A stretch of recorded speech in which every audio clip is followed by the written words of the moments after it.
ರಾಷ್ಟ್ರಧ್ವನಿ ನ್ಯೂಸ್ಗೆ ಸ್ವಾಗತ. ಬೆಳಗಾವಿ ಜಿಲ್ಲೆಯ ಯರಗಟ್ಟಿ ತಾಲೂಕಿನ ಶಿವಾಪುರ ಗ್ರಾಮದಲ್ಲಿ ಕೆರಮ್ಮಾದೇವಿ ಜಾತ್ರೆಯು ಬಹಳ ವಿಜೃಂಭಣೆಯಿಂದ ಶಾಂತಿ ಸಡಗರ ಸಂಭ್ರಮದಿಂದ ನೆರವೇರಿತು.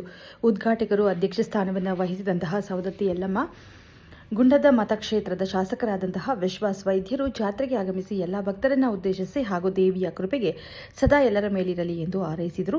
ಜೊತೆಗೆ ಕಾಂಗ್ರೆಸ್ ಪಕ್ಷದ ಸ್ಥಳೀಯ ಮುಖಂಡರು, ತಾಲೂಕಿನ ಮುಖಂಡರಾದ ಪ್ರವೀಣ್ ಕಾರಜಿ ಅವರು ಉಪಸ್ಥಿತರಿದ್ದರು. ಕಾರ್ಯಕ್ರಮವನ್ನು ಉದ್ದೇಶಿಸಿ ಮಾತನಾಡಿದ ಪ್ರವೀಣ್ ಕಾರಜಿರವರು, ನಮ್ಮ ಜನಪ್ರಿಯ ಶಾಸಕರು ದೊರೆತಿದ್ದಾರೆ ಎಂದು ಹೇಳುವುದರ ಜೊತೆಗೆ ಅಭಿವೃದ್ಧಿ ಕಾರ್ಯಕ್ರಮಗಳ ಲಕ್ಷಾಂತರ ರೂಪಾಯಿ ವೆಚ್ಚದ ಕಾಮಗಾರಿಗಳಿಗೆ ಭೂಮಿ ಪೂಜೆಯನ್ನು ನೆರವೇರಿಸಿದರು. ಎಲ್ಲ ಕಾರ್ಯಕ್ರಮವನ್ನು ಸುವ್ಯವಸ್ಥಿತವಾದ ರೀತಿಯಲ್ಲಿ ಜನರ ಬೇಡಿಕೆಗೆ ಆಧಾರದ ಮೇಲೆ ಅಭಿವೃದ್ಧಿ ಕಾರ್ಯಗಳನ್ನು ಮಂಜೂರು ಮಾಡಿಕೊಟ್ಟಿದ್ದಾರೆ. ಈ ಕಾರ್ಯಕ್ರಮವನ್ನು ಉದ್ದೇಶಿಸಿ ಸ್ಥಳೀಯ ಶಾಸಕರಾದ ವಿಶ್ವಾಸ ವೈದ್ಯರವರು ಯಾವ ವರ್ಷದಲ್ಲಿ ಆಗಮಿಸಿದ ಸಕಲ ಸದ್ಭಕ್ತರನ್ನ ಹಾಗೂ ಜಾತ್ರೆಗೆ ಊರಿನ ಗ್ರಾಮಸ್ಥರನ್ನ ಉದ್ದೇಶಿಸಿ ಮಾತನಾಡಿದರು. ಕ್ಷಣ ಕ್ಷಣ ಮಾಹಿತಿಗಾಗಿ ವೀಕ್ಷಿಸಿ ರಾಷ್ಟ್ರಧ್ವನಿ ನ್ಯೂಸ್ ಕನ್ನಡ. ಮೊದಲನೇ ಸಲ ಶಾಸಕ ಆದಾಗ ಬೆಂಗಳೂರು ವಿಧಾನಸೌಧ ಒಂದು ನೋಡ್ಬೋದು, MS ಬಿಲ್ಡಿಂಗ್ ನೋಡ್ಬೋದು, ಉಳಿದ ಡೈರೆಕ್ಟರ್, ಕಮಿಷನರೇಟ್, ಉಳಿದ ಆಫೀಸ್ಗಳು ಹುಡುಕಾಡ್ಬೇಕಂದ್ರೆ 4 ವರ್ಷ ಬೇಕು. ಈ ವ್ಯಕ್ತಿ ಹಂಗಿಲ್ಲ. ನನಗೆ ಗೊತ್ತಿರೋ ಮಟ್ಟಿಗೆ ಸವದತ್ತಿ ತಾಲೂಕಿನಾಗ ಹುಡುಕಿ ಅಡ್ಡಾಡಿ ಕೆಲಸ ಮಾಡುವಂಥ ಏಕೈಕ MLA ಇಲ್ಲಿ. ನಾನು ಭಾಳ MLAಗಳ ಜೊತೆ ಕೆಲಸ ಮಾಡೀನಿ. ಒಂದು ಟೈಮ್ನೊಳಗೆ ಕಡಬಿ ಗ್ರಾಮ ಫುಲ್ ಕಾಂಗ್ರೆಸ್, ನಮ್ಮೂರ ಫುಲ್ ಜನತಾದಳ. ನಾವು ಮಾಮನ್ಯರ, ಅವ್ರು ಕೌದಲಿಗಾರ ಬಂದರು ನಮಗೇನೂ ಮಾಡೋರಲ್ಲ, ಮಾಮನ್ಯರ ಬಂದ್ರೆ ಅವ್ರಿಗೇನೂ ಮಾಡೋರಲ್ಲ. ಅಂಥದ್ರಾಗೂ ಹೊಡೆದು ನಾವು ಕೆಲಸ ಮಾಡಿದೆವು. ಅದಕ್ಕಾಗಿ ಈಗಿರುವಂಥ ವ್ಯಕ್ತಿಗೆ, ಈ MLAಗೆ ಯಾವುದೇ ಕಾರಣಕ್ಕೂ ಕನಸು ಮನಸ್ಸಿನೊಳಗೂ ಬೇರೆ ವಿಚಾರ ಮಾಡಕ್ಕೆ ಹೋಗ್ಬೇಡ್ರಿ. ಯಾಕೆ ಇಂಥ MLAನ ಕಳ್ಕೊಳ್ಳುವಂಥ ವಿಚಾರ ಮಾಡಕ್ಕೆ ಹೋಗ್ಬೇಡ್ರಿ. ಯಾಕಂದ್ರೆ ಸನ್ಮಾನ್ಯ DK ಶಿವಕುಮಾರ್ ಯಾವಾಗ ಮುಖ್ಯಮಂತ್ರಿ ಆದರೂ ಸುತ್ತ ಹಾಕಿ ಬಂದಾಗ ಗೊತ್ತಾಗೈತಿ. ಇದು ಒಂದೇ ಒಂದು ಊರಲ್ಲ. ಅದಕ್ಕಾಗಿ ಈ ನಿಮ್ಮ ಕರಿಯಮ್ಮನ ದೇವಸ್ಥಾನದ ಬಗ್ಗೆ ಈಗ ಹೇಳಿದವು ನನ್ನ ಸ್ವಾಮಿ, ಅದಕ್ಕೆ 2 ಜಾತ್ರೆದು ಮಾಡಕ್ಕೆ ಹೋಗ್ಬೇಡ್ರಿ. ಅಗದಿ ಉತ್ಸಾಹಿ ಶಾಸಕರದಾರ. ನಿಮ್ಮಲ್ಲಿ ಏನೋ ಭಿನ್ನಾಭಿಪ್ರಾಯಗಳಿದ್ರೆ ಅವು ನಮ್ಮ ಮಟ್ಟಿಗಿರಲಿ. ಚುನಾವಣೆಗಳು ಬಂದಾಗ ಪಕ್ಷದ ಪರವಾಗಿ ಕೆಲಸ ಮಾಡಬೇಕು. ನಮ್ಮ ಅನುವನ್ನು ಯಾರು ಕೇಳ್ತಾರೋ ಅವ್ರ ಪರವಾಗಿ ದುಡಿಬೇಕು. ಅದಕ್ಕಾಗಿ ನಮ್ಮಲ್ಲಿರುವಂಥ ವೈಮನಸ್ಸುಗಳನ್ನು ಚುನಾವಣಾ ದೃಷ್ಟಿಯಿಂದ ಎಲ್ಲರೂ ತೆಗೆದು ಹಾಕ್ಬೇಕು. ಯಾಕೆ ಈಗ ಹೆಂಗಿರ್ತೈತೆ ಅಂದ್ರೆ ರಾಜಕಾರಣ ಅಂದ್ರೆ ಅವ್ನು ಮುಂದೆ ಹೊಂಟಂದ್ರೆ ಅವ್ನ ಕಾಲು ತೆಗೆದು ಇವನು ಮುಂಟಂದ್ರೆ ಈಗ ನಮ್ಮ ಸ್ವಾಮಿ ಅದಾನ ಮಂದಿಗೆ ಸಿಗೋದಿಲ್ಲ. ಇವು ಈಗ MLA ಅದಾರಂತ ಇವ್ರು ಬಂದ ಮಗ ಇವು ಅವ ಅದಾನ. ನಾವು ಅದಕ್ಕೆ ಹೇಳ್ತೀವಿ, ನೀವು ಅವ್ರ ಕೈ ಕೆಳಗೆ ನಮ್ಮಂಥವ್ರು ಏನು ಕೆಲಸ ಮಾಡ್ತಿರ್ತಿರಲ್ಲ, ಶಾಸಕರಂತ ನಿಮಗೆ ಈಸಿಯಾಗಿ ಸಿಗ್ತಾರೆ. ಪ್ರತಿ ವಾರ ಸಿಗ್ತಾರೋ, ಯರಗಟ್ಟೆಗೆ ಸಿಗ್ತಾರೋ, ಸವದತ್ತಿಗೆ ಸಿಗ್ತಾರೋ. ಉತ್ಸಾಹಿ ನಾಯಕರು, ಯುವ ನಾಯಕರದಾರ, ನಿಮ್ಮ ಸಲುವಾಗಿ ಅವರದಾರ. ಅದಕ್ಕಾಗಿ ನಿಮ್ಮ ಏನೇ ಕಷ್ಟ ಕಾರ್ಪಣ್ಯಗಳಿದ್ರೆ ಅವ್ರಿಗೆ ನೇರವಾಗಿ ಭೇಟಿ ಆಗ್ರಿ. ನಮ್ಮಂಥವ್ರ ಕಾರ್ಯಕರ್ತರು ನಾವು ಸರಿಯಾಗಿರ್ಬೇಕು. ಮ್ಯಾಲೆ ನಾಯಕ ಮೆರೆಸ್ಬೇಕಾದ್ರೆ ನಾವು ಕೆಳಗೆ ಗಟ್ಟಿ ನಮ್ದು ಗುಡ ಗಟ್ಟಿರ್ಬೇಕು ಇಲ್ಲಿ. ಅದಕ್ಕೆ ನೀವೆಲ್ಲರೂ ಇಲ್ಲಿ ಗ್ರಾಮಸ್ಥರಿಗೆ, ಸಾರ್ವಜನಿಕರಿಗೆ, ಎಲ್ಲ ಸಮುದಾಯದವರಿಗೆ ಭೇಟಿಯಾಗಿ, ತಾಯಂದಿರೇ, ಹಿರಿಯರೇ, ಯುವ ಮಿತ್ರರೇ, ಮಾಧ್ಯಮದ ಸ್ನೇಹಿತರೆ, ತಮ್ಮೆಲ್ಲರ ಅನುರಾತ್ಮಕ್ಕೆ ಕೆರಮ್ಮಾದೇವಿ ಜಾತ್ರಾ ಮಹೋತ್ಸವದ ಹಾರ್ದಿಕ ಶುಭಾಶಯಗಳನ್ನು ಮೊದಲಿಗೆ ಕೋರಿ, ಪ್ರತಿ ವರ್ಷದಂತೆ ಈ ವರ್ಷ ಕೂಡ ಈ ಶಿವಾಪುರ ಗ್ರಾಮದಲ್ಲಿ ತಾಯಿ ಕೆರಮ್ಮಾದೇವಿ ಜಾತ್ರಾ ಮಹೋತ್ಸವವನ್ನು ಬಹಳಷ್ಟು ಅತ್ಯಂತ ವಿಜೃಂಭಣೆಯಿಂದ ಅನೇಕ ಈ ಮ್ಯೂಸಿಕಲ್ ಬ್ಯಾಂಡ್ಗಳನ್ನು ತರಿಸೋದ್ರ ಮುಖಾಂತರ, ಅನ್ನ ಸಂತರ್ಪಣೆಯನ್ನು ಮಾಡೋದ್ರ ಮುಖಾಂತರ, ವಿಶೇಷವಾಗಿ ಅನೇಕ ಕಾರ್ಯಕ್ರಮಗಳನ್ನು ಮಾಡೋದ್ರ ಮುಖಾಂತರ ಯಶಸ್ವಿಯನ್ನು ಮಾಡಿದ್ದು ನಿಜಕ್ಕೂ ಶ್ಲಾಘನೀಯ.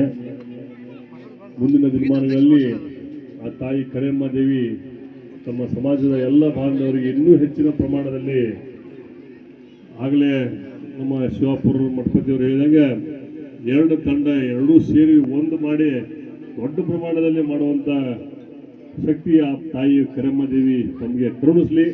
ಅದಕ್ಕೆ ಬೇಕಾಗುವಂಥ ಎಲ್ಲ ಸಹಾಯ ಸಹಕಾರವನ್ನು ಈ ಕ್ಷೇತ್ರದ ಶಾಸಕನಾಗೆಲ್ಲ, ನಿಮ್ಮ ಊರಿನ ಮಗನಾಗಿ, ನಿಮ್ಮ ಸಮಾಜದ ವ್ಯಕ್ತಿಯಾಗಿ ನಾನು ಖಂಡಿತವಾಗಲು ಮಾಡ್ತೀನಿ ಅಂತಕ್ಕಂಥ ಮಾತನ್ನು ಈ ಸಂದರ್ಭದಲ್ಲಿ ಹೇಳಿ, ಬಹಳಷ್ಟು ವಿಶೇಷವಾಗಿರುವಂಥ ಕಾರ್ಯಕ್ರಮ ಇವತ್ತು ಶಿವಾಪುರ ಗ್ರಾಮಕ್ಕೆ ಬಂದಂಥ ಸಂದರ್ಭದಲ್ಲಿ ಈ ಒಂದು ವೇದಿಕೆಗೆ ಬರೋಕ್ಕಿಂತ ಪೂರ್ವದಲ್ಲಿ 1 ಗಂಟೆಗಳ ಕಾಲ ಶಿವಾಪುರ ಗ್ರಾಮದ ಸುತ್ತ ಇವತ್ತು ನನ್ನನ್ನು ಒಂದು ರಥದ ಮೇಲೆ ಕೂರಿಸಿ ಬಹಳಷ್ಟು ಹೆಚ್ಚಿನ ಒಂದು ಹೂವನ್ನು ನನಗೆ ಎರಚುವ ಮುಖಾಂತರ ನನಗೆ ಒಂದು ದೊಡ್ಡ ಸ್ವಾಗತವನ್ನು ಶಿವಾಪುರ ಗ್ರಾಮಸ್ಥರು ತಾವು ಮಾಡಿದ್ದೀರಿ. ಈ ನಿಮ್ಮ ಈ ಪ್ರೀತಿ ವಿಶ್ವಾಸ ಅಭಿಮಾನಕ್ಕೆ ನಾನು ಸದಾಕಾಲ ಚಿರಋಣಿಯಾಗಿ ನಮ್ಮ ಕೆಲಸ ಕಾರ್ಯವನ್ನು ಹಗಲಿರುಳು ಶ್ರಮಿಸಿ ಎಷ್ಟು ಕೆಲಸ ಮಾಡಿದರೂ ಕೂಡ ಅದು ಕಡಿಮೆ ಅಂತ ಭಾವಿಸ್ತೀನಿ.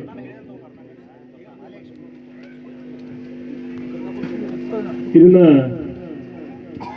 ಒಂದು ಮಾತು ಹೇಳ್ಬೇಕಂತಂದ್ರೆ ಇವತ್ತಿನ ದಿನ ಈ ಒಂದು ತಾವು ನನಗೆ ತೋರಿಸಿರುವಂಥ ಅಭಿಮಾನವನ್ನು ನೋಡಿದಾಗ ಇವತ್ತು ನನ್ನ ಜೀವನದಲ್ಲಿ ನಾನು ಏನು ಗಳಿಸಿದನೋ ಬಿಟ್ಟಿದನೋ ಗೊತ್ತಿಲ್ಲ, ಆದರೆ ಇವತ್ತು ತಮ್ಮ ಈ ಒಂದು ಪ್ರೀತಿ ವಿಶ್ವಾಸ ಅಭಿಮಾನ ತಾವು ತೋರಿಸಿರ್ತಕ್ಕಂಥ ಹುಮ್ಮಸ್ಸವನ್ನು ನೋಡಿದಾಗ ಇವತ್ತು ನನಗೆ ಒಂದು ಮಾತು ಹೇಳಕ್ಕೆ ಇಷ್ಟಪಡ್ತೇನೆ. ಇವತ್ತು ನನ್ನ ಜನ್ಮ ಸಾರ್ಥಕ ಆಯ್ತಕ್ಕಂತಕ್ಕಂಥ ಮಾತನ್ನು ಈ ಸಂದರ್ಭದಲ್ಲಿ ಹೇಳಕ್ಕೆ ಇಷ್ಟಪಡ್ತೇನೆ. ಈ ಭಾಗದಲ್ಲಿ ಅನೇಕ ಅನುದಾನವನ್ನು ತರುವ ಮುಖಾಂತರ ಕಾಮಗಾರಿಗಳನ್ನು ಮಾಡಿದ್ದಾರೆ ಅಂತ ಹೇಳಿ ಈಗಾಗಲೇ ನಮ್ಮ ಆತ್ಮೀಯರಾದಂಥ ಅರವಿಂದ್ ಅವರಾಗಿರ್ಬೋದು ಅಥವಾ ನನಗೆ ಇಲ್ಲಿ ಕರೆಸಿ ನನಗೆ ಸನ್ಮಾನವನ್ನು ಮಾಡಿ ನನಗೆ ಇಷ್ಟೊಂದು ಪ್ರೀತಿ ವಿಶ್ವಾಸ ತೋರಿಸಿದಂಥ ಎಲ್ಲ ಸಮಾಜದ ಬಾಂಧವರಾಗಿರ್ಬೋದು ಅಥವಾ ಈ ಗ್ರಾಮದ ಎಲ್ಲ ನನ್ನ ಸ್ವಾಭಿಮಾನಿ ಕಾರ್ಯಕರ್ತರಿಗೆ ನಾನು ಕೋಟಿ ಕೋಟಿ ಧನ್ಯವಾದಗಳನ್ನು ಈ ಸಂದರ್ಭದಲ್ಲಿ ಸಲ್ಲಿಸಿ ಕೊನೆಯದಾಗಿ ಒಂದು ಮಾತು ನಾನು ಹೇಳಕ್ಕೆ ಇಷ್ಟಪಡ್ತೀನಿ. ದಯವಿಟ್ಟು ಗಮನವಿಟ್ಟು ತಾವೆಲ್ಲರೂ ನನ್ನ ಕಾರ್ಯಕ್ರಮ ಕೇಳ್ರಿ. ಈಗಾಗಲೇ ನಮ್ಮ ಸಿಂಗಯ್ಯ ಮಠಪತಿಯವರು ಆಗ ಹೇಳಿದ್ರು 15 ವರ್ಷಗಳ ಕಾಲ ನಾವು ವನವಾಸವನ್ನು ಮಾಡಿದ್ದೇವೆ, ನೋಡಿದ್ದೇವೆ. ಹಿಂದೆ ನಮಗೆ ಎಷ್ಟು ಪೇಟೆ ಹಚ್ಚಿದಾರೋ ಭಾಳಷ್ಟು ಪೇಟೆ ಹಚ್ಚಿದಾರೋ ಆದರೂ ಕೂಡ ನಾವು ಸಹನೆಯಿಂದ ಇದ್ದೀವಿ. ಈಗ ನಮ್ಮ ಶಾಸಕರು ಯಾವುದೇ ರೀತಿಯಿಂದ ನಾವು ಇನ್ನೊಬ್ಬರಿಗೆ ಪೇಟೆ ಹಚ್ಚುವಂಥ ಕೆಲಸ ಮಾಡಿಲ್ಲ ಅಂತ ಹೇಳಿದ್ರು ಅದು ನಿಜಕ್ಕೂ ಸತ್ಯವಾಗಿರುವಂಥ ಮಾತು. ನನ್ನ ಜೀವನದಲ್ಲಿ ನಾನು ಯಾರಿಗೂ ಕೆಟ್ಟನ್ನ ಬಯಸಿರುವಂಥದ್ದಲ್ಲ. ಎಷ್ಟು ಸಹಜ ಆಗ್ತದಷ್ಟು ನಾನು ಒಳ್ಳೆಯದನ್ನು ಸಹಾಯವನ್ನು ಒಳ್ಳೆಯದನ್ನು ಮಾಡ್ಕೊತ ಬಂದಿದ್ದೀನಿ. ಒಳ್ಳೇದು ಮಾಡೋಕ್ಕಾಗದೇ ಇರುವಂಥ ಸಂದರ್ಭದಲ್ಲಿ ಕೆಟ್ಟಂತೂ ನನ್ನ ಜೀವನದಲ್ಲಿ ನಾನು ಮಾಡಿಲ್ಲ. ಹಿಂದೆ ಕೂಡ ನನ್ನ ಬಗ್ಗೆ ಮಾತಾಡಿರ್ಬೋದು. ಆದರೆ ಒಬ್ಬ ರಾಜಕೀಯ ವ್ಯಕ್ತಿಯಾಗಿ ಒಬ್ಬ ಶಾಸಕನಾಗಿ ಒಂದು ಮಾತು ಗಟ್ಟಿಯಾಗಿ ಹೇಳ್ತೇನೆ, ಹಿಂದೆ ಏನಾಗಿದ್ದು ಬಿಟ್ಟಿದ್ದು ಗೊತ್ತಿಲ್ಲ, ನಮ್ಮ ಕಾರ್ಯಕರ್ತರಿಗೆ ಏನಾದ್ರು ತೊಂದರೆ ಮಾಡಿದ್ರೆ ನಾ ಬಿಡು ಮಗನೂ ಅಲ್ಲ ಅಂತಕ್ಕಂಥ ಮಾತನ್ನು ಕೊನೆಯದಾಗಿ ಈ ಸಂದರ್ಭದಲ್ಲಿ ಹೇಳಿ ನಮಗೆ ಮತ್ತೊಮ್ಮೆ ಇಷ್ಟೊಂದು ಇಲ್ಲಿ ಕರೆಸಿ ನಮಗೆ ಮಾತನಾಡಲಿಕ್ಕೆ ಅವಕಾಶ ಕೊಟ್ಟಂಥ ಎಲ್ಲ ಶಿವಾಪುರ ಗ್ರಾಮದ ನನ್ನ ಕಾರ್ಯಕರ್ತರಿಗೆ, ನನ್ನ ಎಲ್ಲ ಸಮಾಜ ಬಾಂಧವರಿಗೆ ಅನಂತ ಧನ್ಯವಾದಗಳನ್ನು ಸಲ್ಲಿಸಿ ನನ್ನ ಮಾತಿಗೆ ವಿರಾಮ ಹೇಳ್ತೇನೆ. ಜೈ ಹಿಂದ್, ಜೈ ಕರ್ನಾಟಕ.